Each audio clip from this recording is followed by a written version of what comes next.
देखो मैं तुम्हारे लिए कोक लेकर आया हूँ। यार मैंने आपको कोक नहीं बोला था। ना ना ना ना ना, तुमने कोक ही बोला था। मेरे पास ऑडियो है, ये सुनो जरा। बात सुने आते हुए मेरे लिए कोक ले आइएगा। तो ठीक है ना, अब ये इतनी बड़ी आप लेके आ गए हैं यार। देखे 1.5 लीटर की, मैंने किस किस को पिलानी है? मैंने खानदान को पिलानी है। कोई बात नहीं, छोटी भी है मेरे पास, ये लो छोटी ले लो। ठीक है यार, ये भी 1-2 बंदों से ज्यादा की है, ये मैं अकेली कहाँ इतनी पीऊंगी। तो मेरे पास कुछ और भी है, ये लो।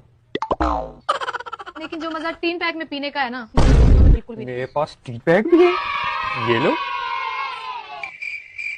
यार क्या करना है अब? मैंने बोल दिया अगर कि मुझे कोक चाहिए, तो अब मेरा दिल जो कर रहा है स्प्राइट का, मुझे तो स्प्राइट चाहिए। एक बंदे का दिल होता है यार। तो स्प्राइट भी लाया हूँ मैं आपके लिए।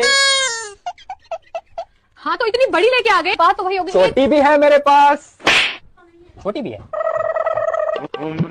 तो छोटी, इतनी छोटी तो नहीं है, अब मैं इतनी कैसे पीऊं? तो वो भी है मेरे पास।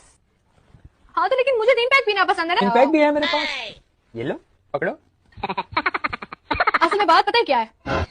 ना ही मुझे कोक चाहिए और ना ही मुझे स्प्राइट चाहिए। मेरा तो पेप्सी पीने का दिल कर रहा था, लेकिन आप नहीं, सिर्फ पेप्सी नहीं, मुझे तो डाइट पेप्सी पीने का दिल था, लेकिन आप अभी समझते ही नहीं डाइट पेप्सी लाया हूँ। आज लड़ाई नहीं करने दूंगा।